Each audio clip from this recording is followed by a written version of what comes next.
yang kamu yakini, jangan takut gitu, jangan takut mencari kebenaran gitu. Karena kalau udah jalannya lah hidayah dari Allah, itu pasti ada aja kok, digampangin, bener-bener dipermudah.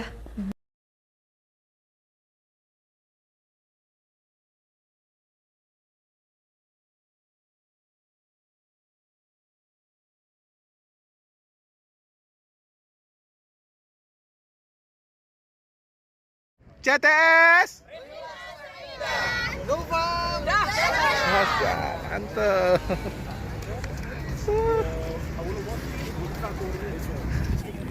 Nonton di YouTube, YouTube ya. Alhamdulillah ada yang kepancing. Ada yang kepancing ininya apa? Akal sehatnya gitu. terus saya DM. Nah, ini kenalin nih Mbak Liana. Udah kenal kan?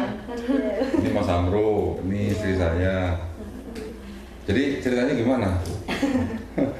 Saya tuh ini kok kan mungkin baru mempelajari kan akhir tahun sampai tahun ini loh kok. Akhir tahun lalu? Iya, akhir tahun lalu. Berarti Mulai baru- masuk gitu lah. Berarti baru 3 bulanan ini. Iya, gitu. baru 3 bulanan. Ya memang udah di lingkungannya kan keluarga bapak saya kan Islam. Bapak Muslim, kandung? iya. Oh, bapak kandungnya Muslim. Tapi bapak udah Ke Kristen. kan karena nikah sama ibu. Oh, oke. Jadi kan udah dua keluarga yang ini kan udah biasa. Oh, berarti dari keluarga bapak Muslim. Muslim semua. Keluarga ibu Nasrani. semua. Iya, semua.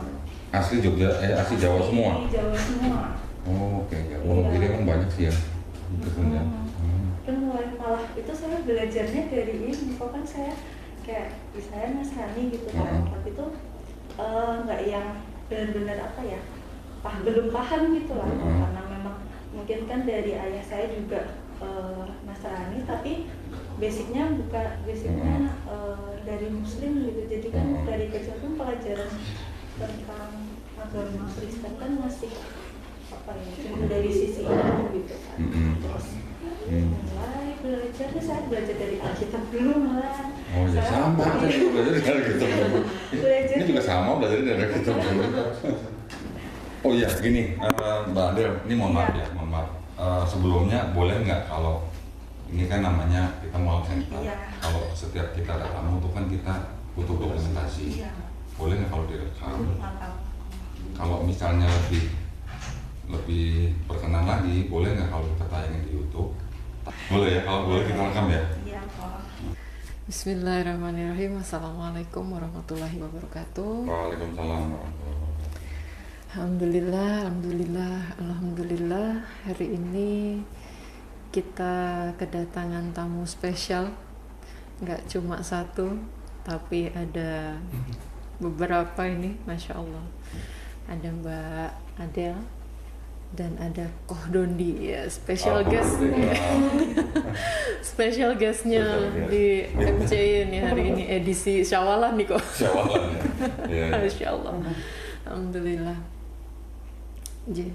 Ini tadi saya dihubungi, kami dari tim Walau Center Yogyakarta dihubungi Koh Dondi tadi, terus mengabarkan kalau akan ada seorang akhwat yang hendak diskusi, dialog dulu, ngobrol-ngobrol santai aja ya Mbak Adel ya. Kita nggak kaku, kita nggak galak ya. Santai aja. Jadi insya Allah malam ini qadarullah, semua Allah yang mengizinkan, atas izin dan ridhonya Allah kita bisa berkumpul. Dan insya Allah malam ini mudah-mudahan dari pembicaraan atau dialog singkat kita, Allah berkahi waktu yang kita gunakan pada sore menjelang malam ini. Habis maghrib kan kita sholat jamaah tadi. Mudah-mudahan Allah membukakan pintu hidayah untuk Mbak Adel. Amin. Gitu ya, dan mudah-mudahan Mbak Adel bisa harapannya bisa melafazkan 2 kalimat syahadat ya. Dapat saudara baru lagi gitu. Gimana kok?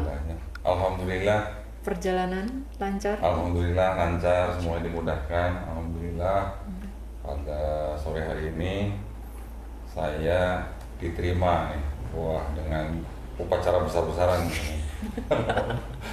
sama Mualaf Center Yogyakarta. Alhamdulillah memang saya juga sudah ada rencana ke Jogja.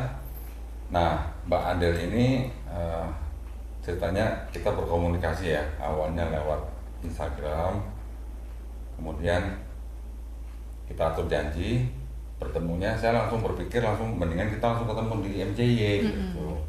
Nah, awalnya memang Mbak Adel bilang pengen istilahnya ngobrol gitulah ya, ada yang mungkin mau ditanyain gitu kan.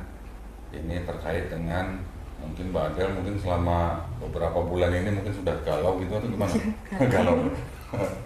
Nah, Mbak Adel boleh nggak kenalin siapa, terus dari mana, terus tujuannya apa menghubungi kami gitu. Terima kasih ya Kak Doni. Ya. Saya nggak nyangka nih Gitu, bisa ya. ketemu sama Kak Doni. Iya, saya juga senang Ya, sekali nih. sering lihat konten-kontennya di YouTube dan apa ya, membuka pikiran saya lah, maksudnya membuka iya. akal pikiran saya. Maksudnya saya lebih bisa belajar Islam itu dari Kak Doni juga salah satunya yang memotivasi saya untuk lebih belajar lagi. Sebelumnya mungkin saya nggak memperkenalkan nama panjang saya, mungkin bisa dipanggil Adel aja. Saya dari daerah di Jawa Tengah. Nah, saya sekarang kerja di Jogja kok. Iya. Saya kerja di Jogja. Nah, ini saya mau belajar gitu. Saya tanya-tanya sama Kak Doni Iya. lebih apa ya, lebih dalam lagi lah apa yang masih saya jadi pergelutan di Iya. saya, biar maksudnya meyakinkan saya lagi gitu. Iya, iya. Kalau di gereja istilahnya lagi sedang bergumul gitu ya. Sedang bergumul. Sedang bergumul. Sedang bergumul. Justru malah bergumulnya awalnya bukan dari saya belajar ke Al-Quran dulu ya, belajar dari Islam dulu. Malah saya pingin sebenarnya gini kronologi awalnya Pak. Awal mulanya saya ini, saya aja pemahaman agama saya sendiri yang saya yakini sejak lahir pun saya masih kurang, perlu belajar lagi. Oke. Awalnya saya mulai nih, saya harus belajar gitu, belajar baca Alkitab lah, saya buka lagi Alkitab, saya baca gitu. Saya baca kok dari membuka Alkitab itu malah timbul apa ya, kok pertanyaan-pertanyaan lagi yang dulunya saya yakin, tapi kok saya jadi itu gitu. kayak enggak, oh iya ya, kayak konsep Trinitas saya mempertanyakan itu lagi. Iya, iya. Jadi benar nggak yang saya yakini selama ini? Akhirnya saya belajar lagi, malah apa ya, saya belum menemukan ketenangan batin gitu loh Pak. Di sini saya nggak nemu jawaban nih atas pertanyaan saya itu. Saya di agama saya ini saya belum menemukan jawaban itu. Kemudian saya belajar masuk ke agama Islam. Nah, dikit-dikit kok saya tanya apa langsung ada jawaban gitu. Tanya ke siapa? Maksudnya saya lihat di YouTube. Oke. Buka ini kan kayak semua ada logikanya gitu. Kan termasuk orang yang kalau apa-apa tuh harus pakai logika dulu, ada jawaban pastinya gitu. Nggak bisa kamu harus percaya gitu. Itu kamu harus percaya. Itu saya masih ini satu persatu kok iya. Konsep ketuhanan, ya Tuhan itu ya salah satu gitu. Kalau konsep Trinitas kan dulu cuma apa ya, kan banyak yang memperdebatkan itu. Banyak yang memperdebatkan itu. Saya mulai baca lagi gitu. Iya ya Tuhan gitu. Ada Bapa, Putra, Roh Kudus. Kalau dulu kan pada di berkunjungan saya tanya sama guru agama saya, dia bilangnya ya udah itu tuh kalau kamu tidak beriman kamu nggak akan paham. Ya, kalau nggak ada Roh Kudus nggak ngerti gitu katanya. Makanya kalau itu dibimbing sama Roh Kudus, kamu akan mengerti. Terus konsep saya juga salah awalnya, kayak saya mengira Islam itu tidak percaya akan Yesus sih. Makanya ketika nanti misal saya masuk Islam, saya meninggalkan Yesus sih. Ternyata kan enggak, yang memang malah apa ya dimuliakan lah Yesus. Islam lebih kita mau mengikuti Yesus, bukan menghargai Yesus. Dari dulu konsepnya gitu, Yesus itu utusan gitu. Dia saja berdoa sama. Betul. Gitu. Betul. Mungkin itu awalnya pergumulan saya nih. Terus kalau masih ada yang menunjukkan kalau di Kristen mesti ini kan kok yang ada ayat di Yohanes 4 ayat 19, akulah jalan kebenaran. Gitu. Yohanes 14 Ya, Yohanes 14 ayat 6. Apa pelajaran dan kebenaran hidup itu kan yang Iya. selalu dipegang nih Kak. Iya. Kalau kita udah benar gitu, udah pokoknya kita udah melalui Tuhan Yesus, kita berdoa aja atas nama Dalam nama Yesus. dalam nama Tuhan Iya. Yesus. Iya. Itu yang bikin saya apa ya, masih mempertanyakan itu lagi. Iya. Dan sekarang mulai ada, ya kalau ada Allah kenapa kita nggak berdoa langsung? Iya. Itu kenapa dalam nama Tuhan Yesus. Saya itu kok terus Hmm. mulai belajar nyari-nyari temu jawaban. Lihat saya hampir setiap hari itu kayak pengen, jadi tuh kayak keinginan belajar saya tuh tinggi banget gitu. Kayak rasa semakin saya tahu semakin saya penasaran. Saya semakin pengen apa ya, pengen cari tahu lagi, pengen oh iya gini lihat. Terus ada suatu ketika saya pas waktu itu ada perjamuan kudus, saya masih ke gereja ya. Saya masih ke gereja, terus ada perjamuan di gereja, udah rasanya udah hampa kok. Hambar. Hampa. Oh, oke. Aku Ya. saya di sini mau cari apa gitu. Kayak, ini maksudnya kok beda gitu loh. Kok saya beda, terus ke gereja pun saya harus dipaksa dulu, nggak dari yang oh saya pengen. Oke. Maksudnya harus orang tua saya, ibu saya sih terutama ibu saya, oh, ayo ke gereja. Itu kan ke gereja juga hanya apa namanya ya pas hari Minggu itu pun jarang, paling hari-hari besar bersama keluarga gitu. Terus apa ya, langsung hampa. Terus perjamuan kudus, saya mulai bertanya lagi, kenapa ya kok harus ada perjamuan kudus? Kenapa kok apa ya, kan Tuhan kalau di agama Nasrani kan Tuhan menebus, Yesus menebus manusia gitu, Menebus dosa. menebus dosa manusia gitu. Terus di ibaratnya perjamuan kudus ada roti, ada anggur. Anggur, Nah, saya iya. mempertanyakan kenapa kok harus kayak gitu? Iya. Kenapa kok harus pakai tata cara seperti itu? Iya. Bukannya kalau roti kan diibaratkan daging Yesus, tubuh, ya. tubuh Yesus. Kenapa kita harus makan itu? Kenapa anggur kita minum darah Yesus? Iya. Itu kan saya kenapa? Terus ada apa namanya, pendeta juga bilang, pokoknya saya lupa ayatnya apa, itu tidak boleh ada yang meniadakan hukum Taurat. Iya. Meniadakan salah satu hukum Taurat. Iya. Bahkan di Taurat tuh menurut saya loh, menurut saya tuh selama ini nggak diterapkan semua gitu loh. Iya, betul. Kalau perjamuan kan memang dari perjanjian lama, bahkan sebelum Perjamuan kudus di perjanjian baru. Perjanjian lama nggak ada. Kan Ya. ada. Terus itu kan ada korban. Itu kan udah nggak. Ya, di perjanjian lama korban hewan tapi ya, korban bakaran gitu. Ya, itu. Perjamuan baru tiba-tiba korban manusia gitu. Ya. Itu Jangan ketawa dong, Bang. Jangan ketawa dong. Ada tim di balik layar nih, ya, teman-teman Nggak, kalau bisa lihat. kita harus hargain dulu pergumulannya Mbak Adel ya. Karena pergumulan itu banyak banget gitu loh.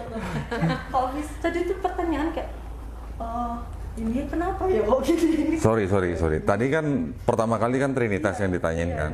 Sudah pernah nanya ke pendeta belum soal Trinitas? Itu tadi kok imani saja. Oh, imani saja.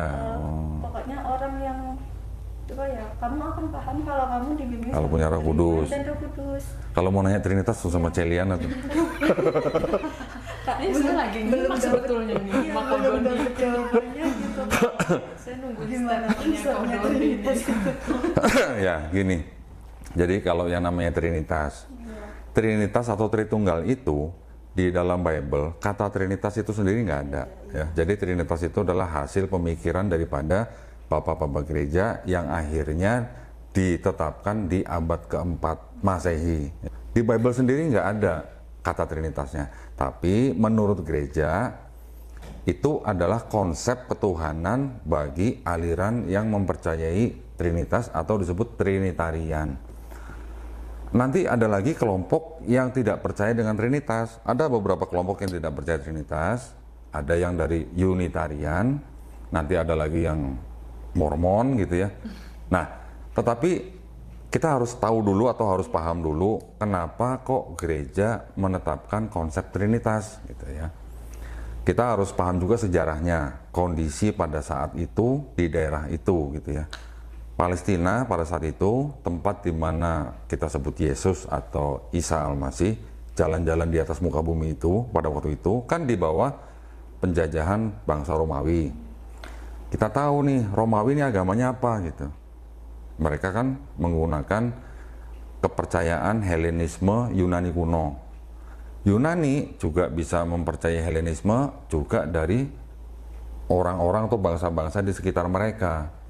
Di sekitar mereka itu kan dikelilingi oleh bangsa-bangsa, contoh misalnya dari Sumeria, nanti turun dikit ada Babilonia, turun lagi ada Persia, ke sono dikit ada India, balik ke sono ada Mesir, ke atas dikit ada Eropa.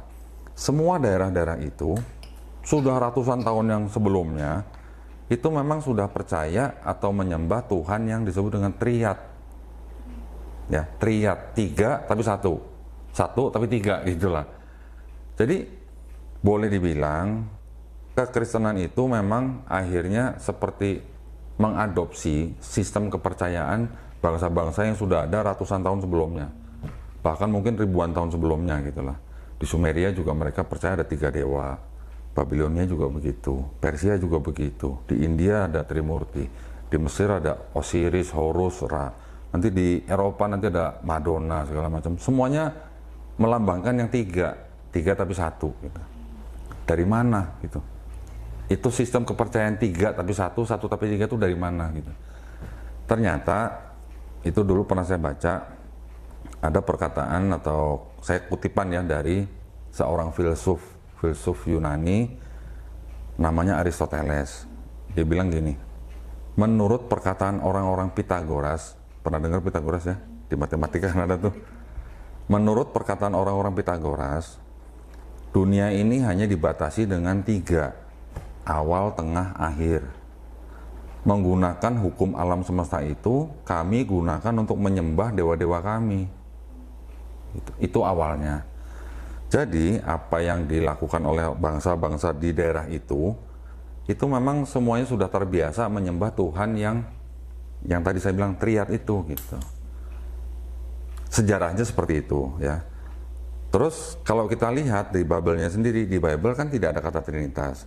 Tetapi kan banyak ayat-ayat yang digunakan oleh bapak-bapak gereja pada saat itu untuk seperti apa ya? Seperti menyesuaikan gitu dengan kepercayaan-kepercayaan yang di luar tadi itu, yang Triad itu ya.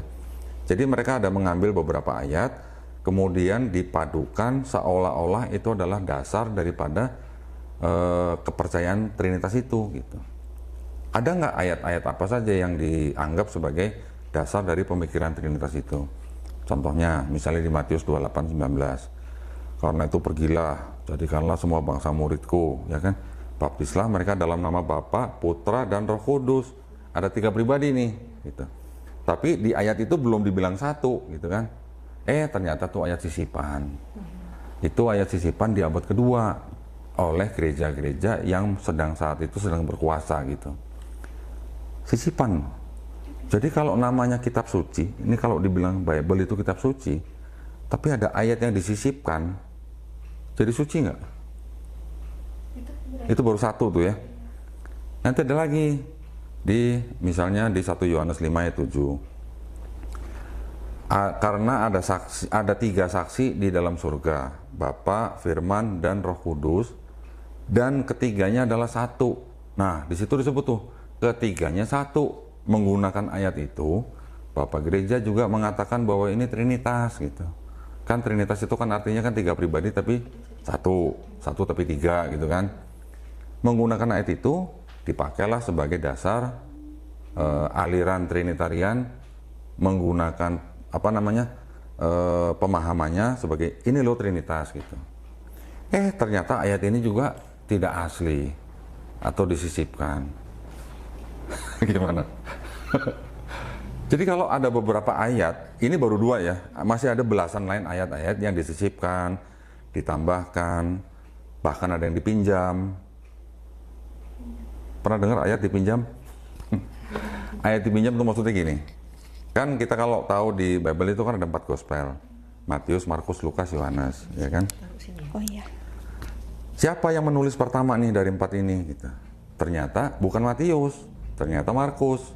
Markus yang menulis kira-kira di abad pertama, kira-kira tahun 60 sampai 65 Masehi.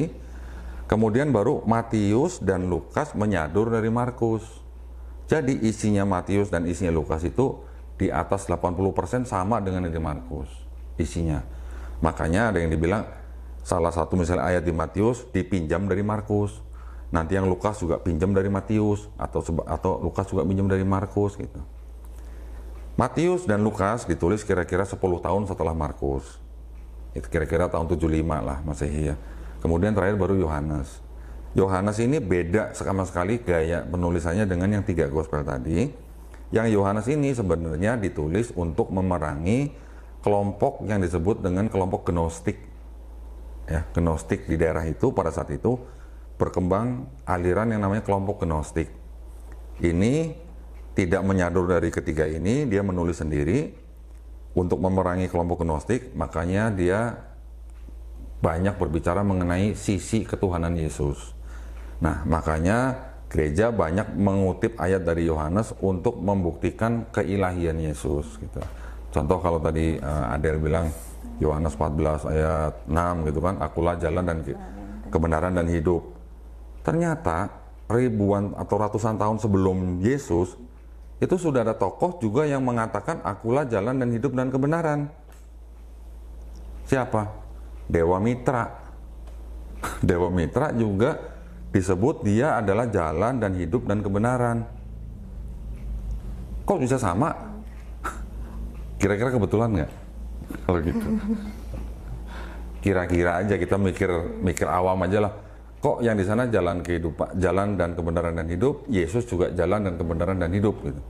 Ya. Kebetulan nggak ya? Kita pikir ya nanti.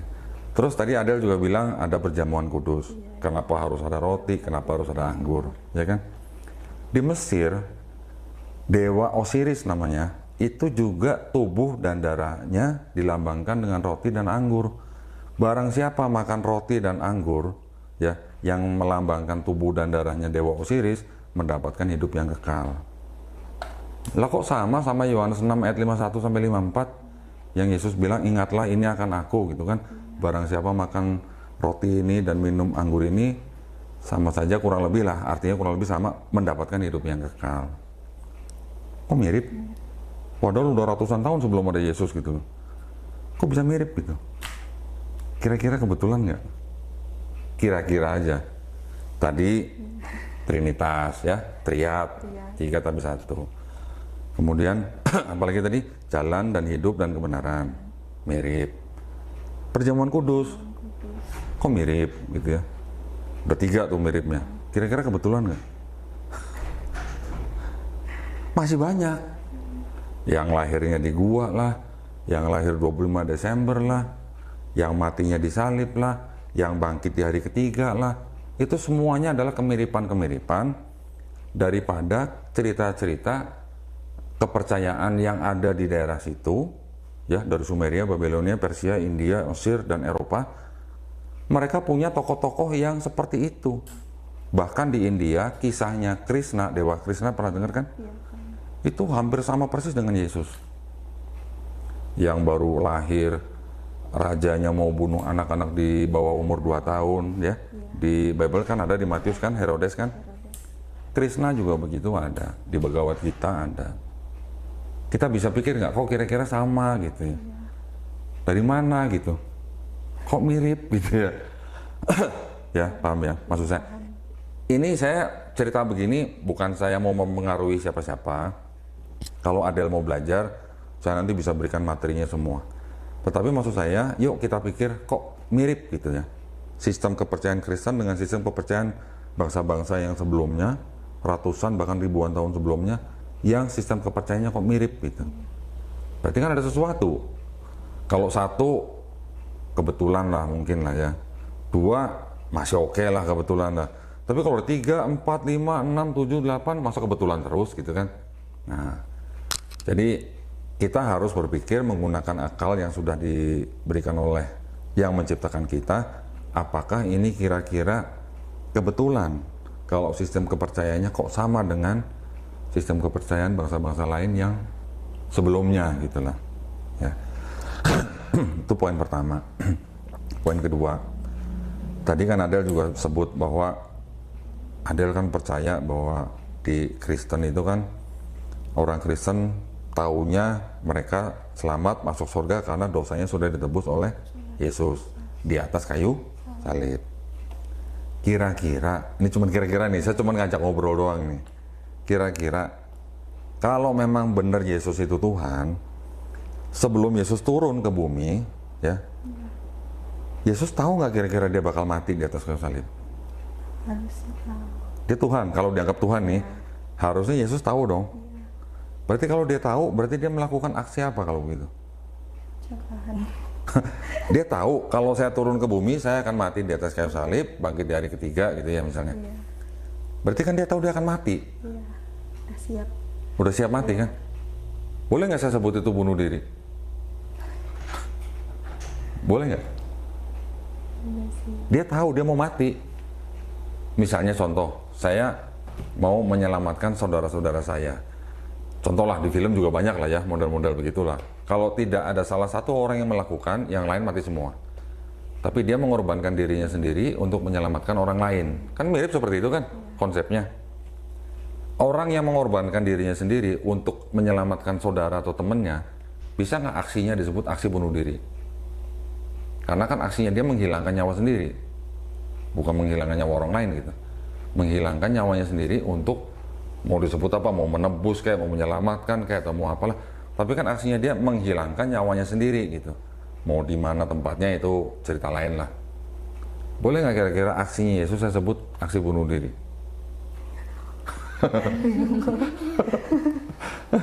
Kalau pakai akal logika sehat gitu ya, boleh dong saya sebut itu aksi bunuh diri dong. Oke. Tapi tadi kan juga mungkin disebut juga ada di Yohanes 3:16, karena begitu besar kasih Bapa kepada manusia, maka dikaruniakan anak yang tunggal kan, barang siapa percaya kepada dia memperoleh hidup yang kekal.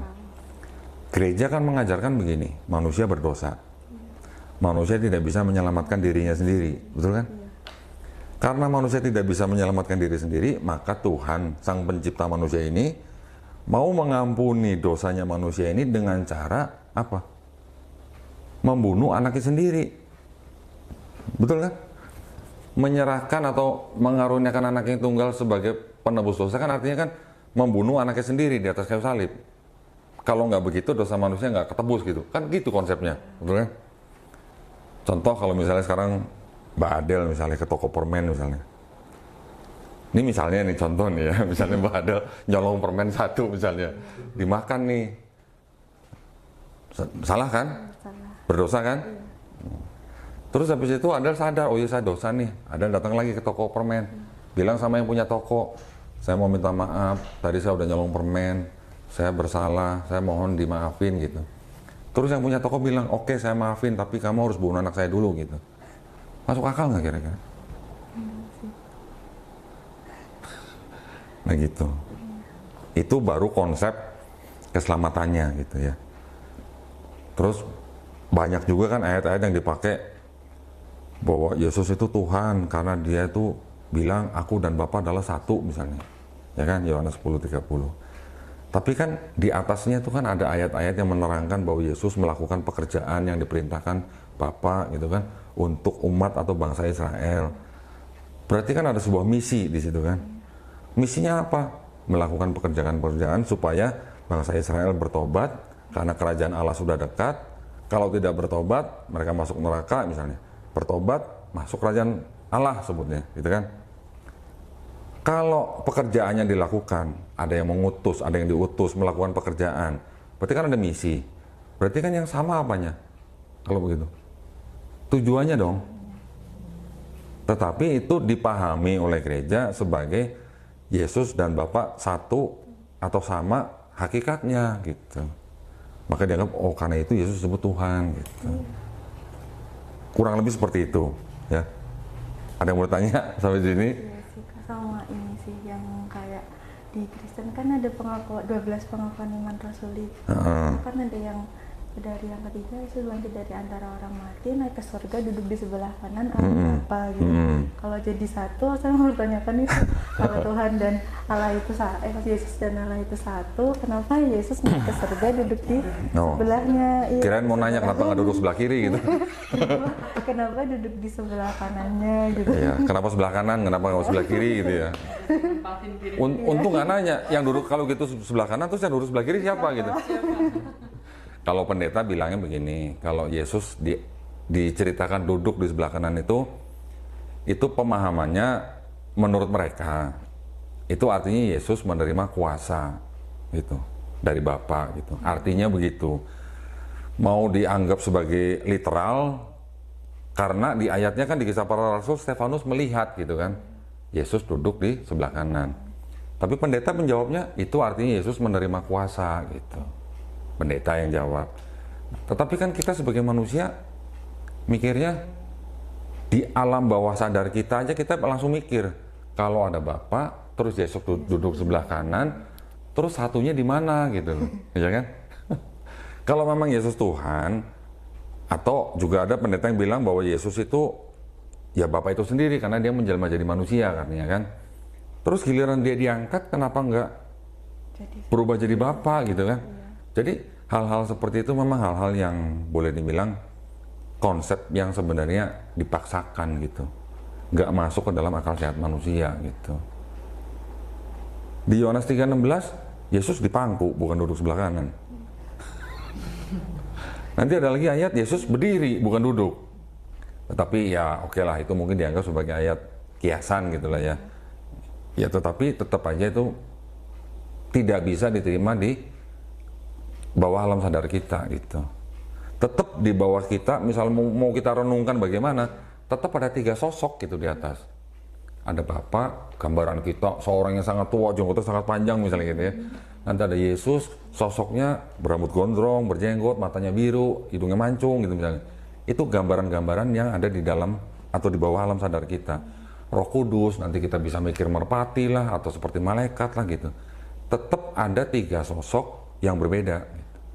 Mau kita coba gabungin jadi satu, nggak masuk di dalam akal kita, nggak masuk. Makanya kalau pendeta ngomong gini, Bapa adalah Maha Kuasa, Yesus adalah Maha Kuasa, Roh Kudus adalah Maha Kuasa. Tetapi bukan 3 Maha Kuasa, tapi 1 Maha Kuasa. Bisa nggak keterima dengan akal sehat kita gitu? Bapa Maha Kuasa, Yesus Maha Kuasa, Roh Kudus Maha Kuasa, tapi bukan 3 Maha Kuasa, tapi 1 Maha Kuasa. Lanjut lagi, Bapa adalah Tuhan, Yesus adalah Tuhan, Roh Kudus adalah Tuhan. Tapi bukan 3 Tuhan, tapi 1 Tuhan. Mau dipaksakan masuk ke dalam akal sehat juga rasanya gimana sih? Tetap aja pasti ada penolakan gitu. Ya kan? Kalau dibilang Bapa Tuhan, Yesus Tuhan, Roh Kudus Tuhan, tapi ini bukan 3 Tuhan, tapi 1 Tuhan. Pada waktu Yesus pada waktu Yesus dibaptis, ada suara nggak di atas? Ada kan? Inilah anakku yang kukasihi. Ada suara. Udah ada satu entitas kan? Yesusnya di sungai, sedang dibaptis. Berapa entitasnya? 2. Ada Roh Kudus dalam bentuk merpati. Entitas juga bukan? Terus kalau dibilang bukan 3 Tuhan tapi 1 Tuhan, terus mekanismenya gimana nongol bareng gitu? Kan nongolnya bareng. Ada suara, ada Yesus, ada burung merpati gitu. Tetap mau dimasukkan ke dalam akal sehat manusia tetap sulit gitu lah. Kecuali kalau seperti tadi ada yang bilang, kalau kamu nggak imani, kamu nggak akan paham. Kalau kamu nggak dijamah Roh Kudus, kamu nggak akan paham. Pernah dengar nggak Roh Kudus nama siapa? Pernah dengar? Celiana pernah dengar nggak Roh Kudus nama siapa? Nggak ada. Karena itu sosok Roh Kudus itu baru diangkat, itu baru di abad ke-4.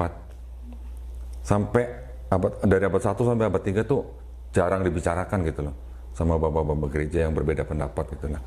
Nah, jadi kepercayaan atau paham Trinitas itu sendiri sebenarnya mengalami evolusi.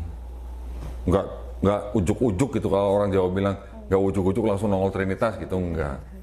Pertama kali istilah Trinitas dikemukakan oleh seorang mau dibilang bapak gereja boleh, tapi akhirnya dia keluar dari gereja, namanya Tertullianus. Tertullianus bilang, ada Bapa, ada Yesus, ada Roh Kudus. 3 pribadi, tapi satu entitas gitu bilang. Tetapi Tertullianus masih punya paham gini, Bapa itu dengan Yesus tidak setara gitu. Yesus itu masih ada tingkatan di bawah Bapa gitu. Berkembang lagi sampai di abad keempat. Baru oleh Bapak Gereja Athanasius dibilang setara, semuanya setara gitu. Kalau dibilang setara, kita baca di Bible, Yesus nggak tahu musim pohon ara, ya kan, sampai dikutuk pohonnya, nggak ada buahnya. Kok setara begitu dibilang? Setaranya di mana gitu? Kalau Tuhan kan harusnya maha tahu dong. Yesus nggak tahu hari kiamat. Kok Tuhan nggak tahu hari kiamat gitu? Tuhannya Tuhan, maksudnya Tuhan yang bagaimana yang nggak tahu sesuatu gitu? Di ayatnya kan jelas, yang tahu cuma Bapa, malaikat pun tidak, anak pun tidak gitu. Setaranya di mana gitu, ya kan? Jadi hal-hal seperti itu yang memang gimana ya? Mau dipaksakan bagaimana, nggak akan masuk. Makanya pendetanya bilang imani saja. Gitu.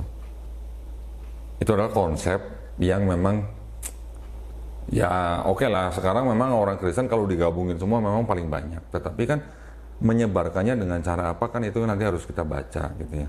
Tetapi konsepnya kan tetap aja nggak bisa masuk. Makin kesini orang makin tidak percaya ya dengan konsep seperti itu. Terutama masyarakat atau bangsa-bangsa yang lebih banyak menggunakan logika. Contoh misalnya di Eropa, Amerika, sudah banyak yang ditinggalkan gitu, gereja-gereja, banyak yang kosong, banyak yang dijual, jadi masjid gitu. Dekat sini juga ada gitu ya, ada yang begitu. Jadi itu yang